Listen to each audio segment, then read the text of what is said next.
ಎಲ್ಲರಿಗೂ ನಮಸ್ಕಾರ. ನಾನು ನಿಮ್ಮ ಚೆನ್ನ. ಈ ಒಂದು ವಿಡಿಯೋದಲ್ಲಿ ಡಿ.ಕೆ. ಶಿವಕುಮಾರ್ ಸಂಕ್ಷಿಪ್ತ ಜೀವನ ಚರಿತ್ರೆ ತಿಳಿತಾ ಹೋಗೋಣ. ಈ ಒಂದು ಸಂಕ್ಷಿಪ್ತ ಜೀವನ ಚರಿತ್ರೆ ಅಂತಕ್ಕಂಥದ್ದು ಕಡಿಮೆ ಸಮಯದೊಳಗೆ ಹೆಚ್ಚಿನ ವಿಷಯ ತಿಳ್ಕೊಳ್ಳಿಕ್ಕೆ ಅತ್ಯಂತ ಉಪಯುಕ್ತವಾಗಿರುತ್ತೆ. ಸ್ಪರ್ಧಾತ್ಮಕ ಪರೀಕ್ಷೆಗಳು ಅತ್ಯಂತ ಉಪಯುಕ್ತ. ಅದ್ರ ಜೊತೆಗೆ ನಿಮಗೆ ಶಿವಕುಮಾರ್ ಕುರಿತ ಹೆಚ್ಚಿನ ಮಾಹಿತಿ ಗೊತ್ತಿತ್ತ ಕಾನ್ಸ್ಟ್ಲಿ ಕಾಮೆಂಟ್ ಮಾಡಿ. ನಾನು ಓದಿ ತಿಳ್ಕೊಳ್ತೇನೆ, ಎಲ್ಲರೂ ಓದಿ ತಿಳ್ಕೊಳ್ತಾರೆ. ಹಾಗೇನೆ ನಿಮಗೆ ಯಾರ ಕುರಿತಾಗಿ ಸಂಕ್ಷಿಪ್ತ ಜೀವನ ಚರಿತ್ರೆ ಬೇಕಂತೇಳಿ ಕಾನ್ಸ್ಟ್ಲಿ ಕಾಮೆಂಟ್ ಮಾಡಿ. ಅವರ ಕುರಿತಾಗಿ ನಾನು ಸಂಕ್ಷಿಪ್ತ ಜೀವನ ಚರಿತ್ರೆ ಮಾಡಲು ಪ್ರಯತ್ನ ಪಡ್ತೇನೆ ಅಂತ ಹೇಳ್ತಾ, ಹಾಗಾದ್ರೆ ಈ ಒಂದು ಮಾಹಿತಿಯನ್ನ ನಿಮಗೆ ತಿಳಿಸ್ತಾ ಹೋಗ್ತೇನೆ. ಬನ್ನಿ, ತಿಳಿತಾ ಹೋಗೋಣ ಬನ್ನಿ.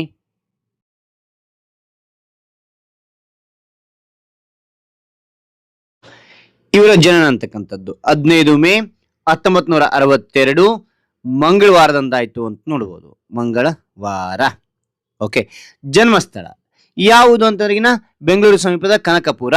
ಇಂದಿನ ಇಲ್ಲಿ ರಾಮನಗರ ಜಿಲ್ಲೆಯಲ್ಲಿ ಬರ್ತಾ ಇದು. ಓಕೆನಾ. 2007ರಲ್ಲಿ ರಾಮನಗರ ಅಂತಕ್ಕಂಥದ್ದು ಆಯ್ತು ಅಂತ ತಿಳಿಬಹುದು. ಓಕೆನಾ. ಸಮೀಪದ ಯಾವುದು? ಕನಕಪುರದಲ್ಲಿ ಆಯ್ತು. ಓಕೆ. ಅದಾದ ನಂತರ ಇವರ ತಂದೆ ಹೆಸರೇನಂದ್ರೆ ಕೆಂಪೇಗೌಡ. ಕೆಂಪೇಗೌಡ. ಓಕೆ. ತಾಯಿ ಹೆಸರೇನಂದ್ರಿನ ಗೌರಮ್ಮ. ತಾಯಿ ಗೌರಮ್ಮ. ಆಯ್ತ್ರಿ. ಕುಟುಂಬ ಇವರೊಂದು ರೈತ ಕುಟುಂಬ ಆಯ್ತು ಅಂತ ನೋಡ್ಬೋದು. ಪೂರ್ಣ ಹೆಸರು ನೋಡಿದ್ರೆ ನಾವು ಡಿ.ಕೆ. ಶಿವಕುಮಾರ್ ಶಾರ್ಟ್ ಆಗಿ ಕರಿತೀವಲ್ಲ, ಹಾಗಾದ್ರೆ ಅವರ ಡಿ ಅಂತಂದ್ರಿಗಿನ ದೊಡ್ಡ ಆಲಹಳ್ಳಿ, ಕೆ ಅಂದ್ರಿಗಿನ ಕೆಂಪೇಗೌಡ, ಶಿವಕುಮಾರ್ ಅಂತಕ್ಕಂಥದ್ದು ಅವರ ಪೂರ್ಣ ಹೆಸರಾಗಿದೆ. ಓಕೆನಾ. ದೊಡ್ಡ ಆಲಹಳ್ಳಿ ಕೆಂಪೇಗೌಡ ಶಿವಕುಮಾರ್. ಇವರ ಸಹೋದರ ಯಾರು ಅಂದ್ರಿಗಿನ ಡಿ.ಕೆ. ಸುರೇಶ್ ಅವರು. ಡಿ.ಕೆ. ಸುರೇಶ್ ಅವರು ಇವರ ಸಹೋದರ. ಸಹೋದರಿ ಡಿ.ಕೆ. ಪದ್ಮ ಅವರು. ಡಿ.ಕೆ. ಪದ್ಮ. ನಂತರ ಪತ್ನಿ. ಇವರ ಪತ್ನಿ ಹೆಸರು ಉಷಾ. 1993ರಲ್ಲಿ ವಿವಾಹ ಆದ್ರು ಅಂತಕ್ಕಂಥದ್ದು ನೋಡ್ಬೋದು. 1993ರಲ್ಲಿ. ಓಕೆ. ಮಕ್ಕಳು. ಇವರ ಮಕ್ಕಳು ಇಲ್ಲಿ ಪುತ್ರಿಯರು ಯಾರು ಅಂದ್ರಿಗಿನ ಐಶ್ವರ್ಯ ಮತ್ತು ಆಭರಣ ಅಂತಕ್ಕಂಥವ್ರು ಇಬ್ರು ಪುತ್ರಿಯರಿಗೆ. ಐಶ್ವರ್ಯ ಮತ್ತು ಆಭರಣ. ಪುತ್ರ ಇಲ್ಲಿ ಆಕಾಶ ಅಂತ ಒಬ್ಬ ಪುತ್ರ. ಟೋಟಲ್ ಇರು 3 ಜನ. ಓಕೆನಾ. ನಂತರ ಅಳಿಯ ನೋಡೋದ್ರಲ್ಲಿ ಅಮರ್ತ್ಯ ಹೆಗಡೆ. ಓಕೆನಾ. ಎಸ್.ಎಂ. ಕೃಷ್ಣ ಅವರ ಮೊಮ್ಮಗ ಇವರು.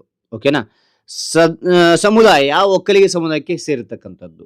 ಇವರು ಪಕ್ಷ ನೋಡಿದರೆ ಭಾರತೀಯ ರಾಷ್ಟ್ರೀಯ ಕಾಂಗ್ರೆಸ್ ಪಕ್ಷದವರು. ಯಾರು? ಡಿ.ಕೆ. ಶಿವಕುಮಾರ್ ಅವರು. ಓಕೆ. ವೃತ್ತಿ ಏನ್ ಕೆಲಸ ಮಾಡ್ತಾ ಇದ್ದಾರೆ ಅಂದ್ರೆ ರಾಜಕಾರಣಿ ಮತ್ತು ಉದ್ಯಮಿಯಾಗಿ ಇವರ ವೃತ್ತಿ ಇರ್ತಕ್ಕಂಥದ್ದು. ರಾಜಕಾರಣಿ, ಉದ್ಯಮಿ. ಇವರಿಗೆ ವಿದ್ಯಾರ್ಹತೆ ಏನು ಹೊಂದಿದ್ದಾರೆ ಅಂದ್ರೆ ಸ್ನಾತಕೋತ್ತರ ಪದವಿಯನ್ನು ಹೊಂದಿರತಕ್ಕಂಥದ್ದು. ಓಕೆನಾ. ಪದವಿ. ಓಕೆ. ಇವರ ಒಂದು ಶಿಕ್ಷಣದ ಮಾಹಿತಿ ತಿಳಿದಾದ್ರೆ ಇಲ್ಲಿ SSLC ಇಂದ ನೋಡ್ತೋಣ. SSLC ಇವರು ಎಲ್ಲಿ ಮುಗಿಸಿದ್ರು ಅಂದ್ರೆಗಿನ ಬೆಂಗಳೂರು ವಿದ್ಯಾವರ್ಧಕ ಸಂಘದಲ್ಲಿ ಮುಗಿತು ಅಂತ ಹೇಳಾಗ್ತದೆ. ಬೆಂಗಳೂರಿನ ವಿದ್ಯಾವರ್ಧಕ ಸಂಘದಲ್ಲಿ. ಎಂದು ಅಂದ್ರೆ 1977ರಲ್ಲಿ ಅಂತಕ್ಕಂಥ ನೋಡ್ಬೋದು. 1977ರಲ್ಲಿ. ನಂತರ SSLC ಮುಗಿದ ನಂತರ PUC ಮುಗಿತು ನೋಡಿದ್ರೆ ಬೆಂಗಳೂರಿನಲ್ಲಿರ್ತಕ್ಕಂತಹ ಶ್ರೀ ವೀರೇಂದ್ರ ಪಾಟೀಲ್ PU ಕಾಲೇಜ್ನಲ್ಲಿ. ಶ್ರೀ ವೀರೇಂದ್ರ ಪಾಟೀಲ್ PU ಕಾಲೇಜ್ ಬೆಂಗಳೂರಿನಲ್ಲಿ PUC ಮುಗಿಸ್ತಾರೆ. ಓಕೆ. ಅದಾದ ನಂತರ BA ಪದವಿಯನ್ನು ಯಾವಾಗ ಮುಗಿಸ್ತಾರೆ, ಯಾವ ಕಾಲೇಜ್ ಅಂತ ನೋಡೋದ್ರಲ್ಲಿ ಶ್ರೀ ಜಗದ್ಗುರು ರೇಣುಕಾಚಾರ್ಯ ಕಾಲೇಜ್. ಶ್ರೀ ಜಗದ್ಗುರು ರೇಣುಕಾಚಾರ್ಯ ಕಾಲೇಜ್ನಲ್ಲಿ ಏನ್ ಮಾಡ್ತಾರೆ ಅಂದ್ರೆ ಇಲ್ಲಿ ಡಿಗ್ರಿಯನ್ನು ಮುಗಿಸ್ತಾರೆ. ಅದಾದ ನಂತರ MA ಪದವಿಯನ್ನು ಎಲ್ಲಿ ಮಾಡಿದ್ರು ಅಂತಂದ್ರೆ ಮಾಸ್ಟರ್ ಆಫ್ ಆರ್ಟ್ಸ್ ನಲ್ಲಿ ಮೈಸೂರು ಕರ್ನಾಟಕ ರಾಜ್ಯ ಮುಕ್ತ ವಿಶ್ವವಿದ್ಯಾಲಯ. ಮೈಸೂರು ಕರ್ನಾಟಕ ರಾಜ್ಯ ಮುಕ್ತ ವಿಶ್ವವಿದ್ಯಾಲಯದಲ್ಲಿ ಇವರು MA ಪದವಿಯನ್ನು ಮುಗಿಸಿದ್ರು ನೋಡಬಹುದು. ರಾಜಕೀಯ ಪಯಣ. ಇವರೊಂದು ರಾಜಕೀಯ ಪಯಣವನ್ನು ನೋಡ್ತಗೊಂಡ್ವಾ. ರೈಟ್. 1985ರಲ್ಲಿ ಮೊದಲ ಬಾರಿಗೆ ಸಾತನೂರು ಕ್ಷೇತ್ರದಲ್ಲಿ JDSನ HD ದೇವೇಗೌಡ ವಿರುದ್ಧ ಸ್ಪರ್ಧೆ ಮಾಡ್ತಾರೆ, ಸೋಲು ಅನುಭವಿಸ್ತಾರೆ. ಮೊದಲ ಬಾರಿಗೆ ಎಂದು ಅಂದ್ರಿನ 1985ರಲ್ಲಿ ಮೊದಲ ಬಾರಿಗೆ ಸಾತನೂರು ಕ್ಷೇತ್ರದಲ್ಲಿ JDSನ HD ದೇವೇಗೌಡ ವಿರುದ್ಧ ನಿಂತ್ಕೋತಾರೆ, ಸ್ಪರ್ಧೆ ಮಾಡ್ತಾರೆ.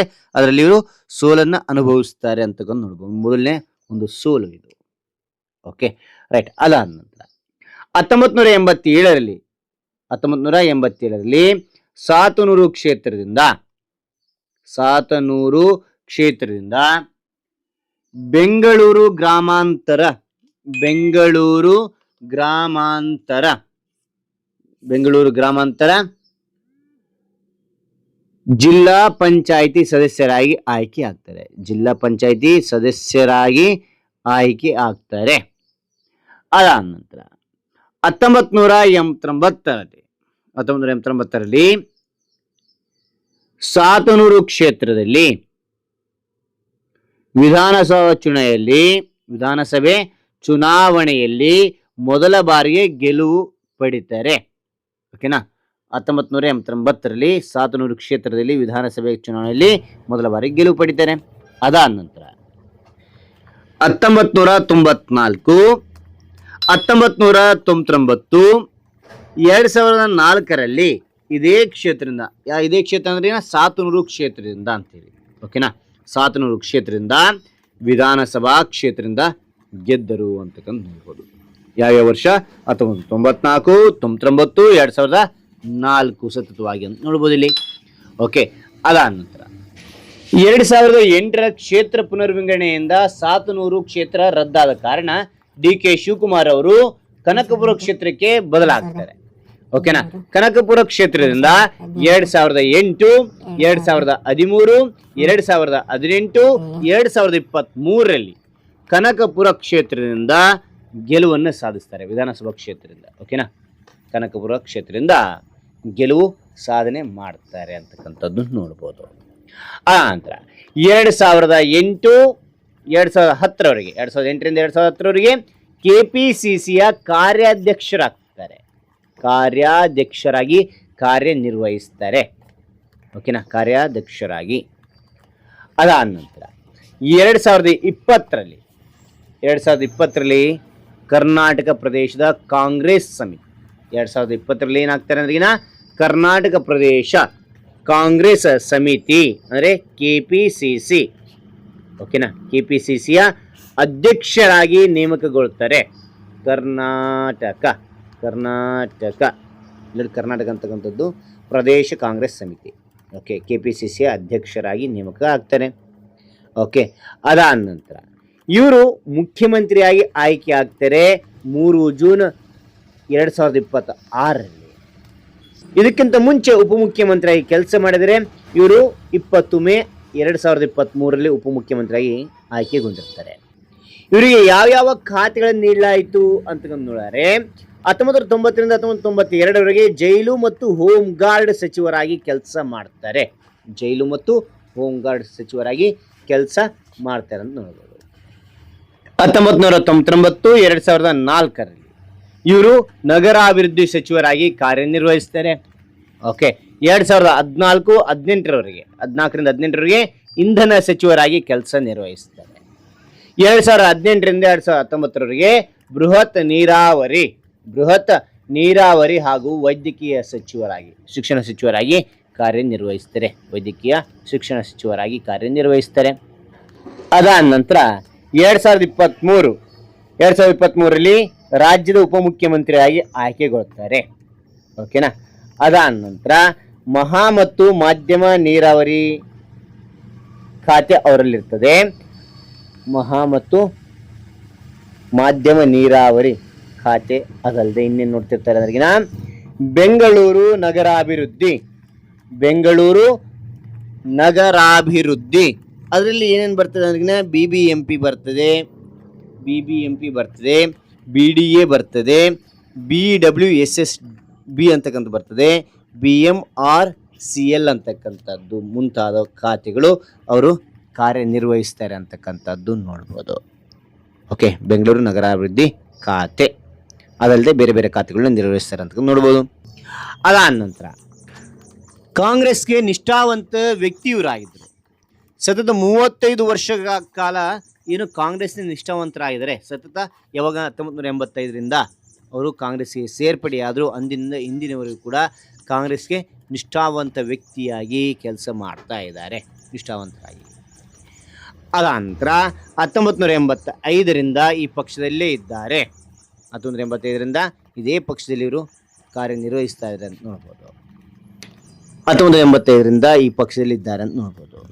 ಅದಾದ ನಂತರ 2017ರಲ್ಲಿ ಗುಜರಾತ್ ಕಾಂಗ್ರೆಸ್ ಶಾಸಕರು ರಕ್ಷಿಸುವುದು, ರಾಜ್ಯಸಭೆ ಚುನಾವಣೆ ವೇಳೆ ಶಾಸಕರನ್ನು ಒಗ್ಗೂಡಿಸಿ ಪಕ್ಷದ ಗೆಲುವಿಗೆ ನೆರವಾದರು ಅಂತಕ್ಕಂಥದ್ದು ನೋಡ್ಬೋದು.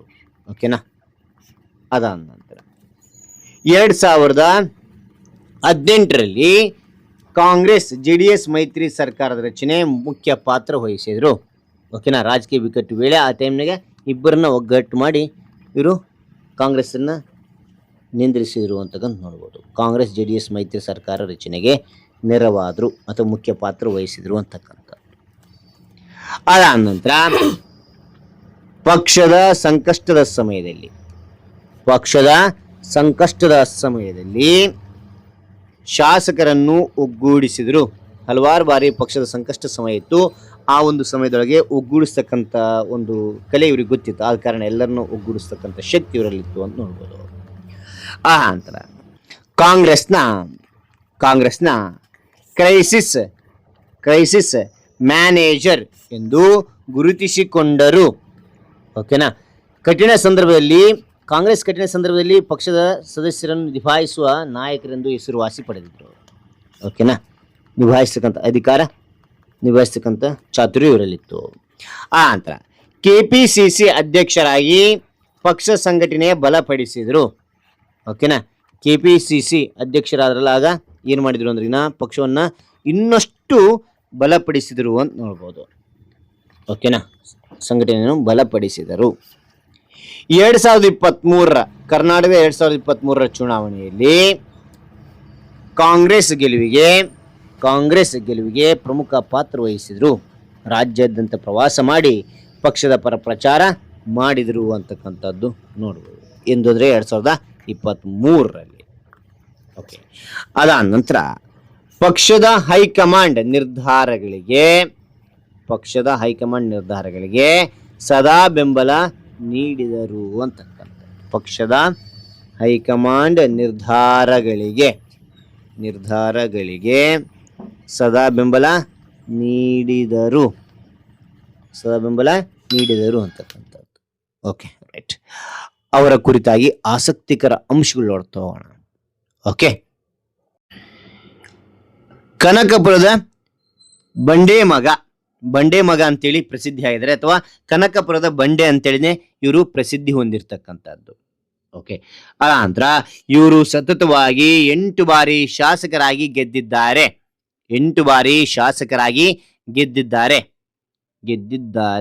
ಓಕೆನಾ, ರೈಟ್. ಅದಾದ ನಂತರ ರಾಜೀವ್ ಯುವ ಶಕ್ತಿ ಸಂಘಟನೆಗಳು ರಾಜ್ಯದಲ್ಲಿ ಸ್ಥಾಪನೆ ಮಾಡಿದ್ರು ಇವರು. ಓಕೆನಾ, ರಾಜ್ಯದಲ್ಲಿ ಸ್ಥಾಪನೆ. ಅದಾದ ನಂತರ DKS ಚಾರಿಟಬಲ್ ಟ್ರಸ್ಟ್ ಮೂಲಕ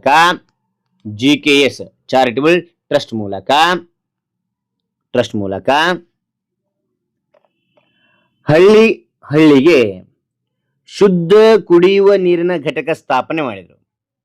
ಓಕೆನಾ, ಹಳ್ಳಿಗೆ ಶುದ್ಧ ಕುಡಿಯುವ ನೀರಿನ ಘಟಕ ಸ್ಥಾಪನೆ ಮಾಡಿದ್ರು. ಓಕೆನಾ. ಹಾಗಾದ್ರೆ ಎಲ್ಲಾ ಮಾಹಿತಿ ಅಂತಕ್ಕಂಥ ಇಷ್ಟವಾಗಿದ್ದರೆ ಒಂದು ಲೈಕ್, ಅನೇಕ ವಿಡಿಯೋ ಪ್ರೋತ್ಸಾಹ ತುಂಬಾ ಸಿಗುತ್ತೆ. ಇನ್ನೊಬ್ರಿಗೂ ಶೇರ್ ಮಾಡಿ ಸಾಧ್ಯ. ಇಂಥ ಅನೇಕ ವಿಡಿಯೋಗಳ ಚಾನಲ್ ಸಬ್ಸ್ಕ್ರೈಬ್ ಆಗಿ. ಯಾರೊಂದು ಸಂಕ್ಷಿಪ್ತ ಜೀವನ ಚರಿತ್ರೆ ಬೇಕಂತೇಳಿ ಕಾಮೆಂಟ್ ಮಾಡಿ ಆ ಒಂದು ವಿಷಯದ ಮಾಡಲು ಪ್ರಯತ್ನ ಪಡ್ತೇನೆ ಅಂತ ಹೇಳ್ತಾ ಮತ್ತೊಂದು ಹೊಸ ವಿಷಯದೊಂದಿಗೆ ಮತ್ತೊಂದು ಹೊಸ ವಿಡಿಯೋದಿಂದ ಭೇಟಿ ಆಗ್ತೇನೆ. Thank you for watching. Bye.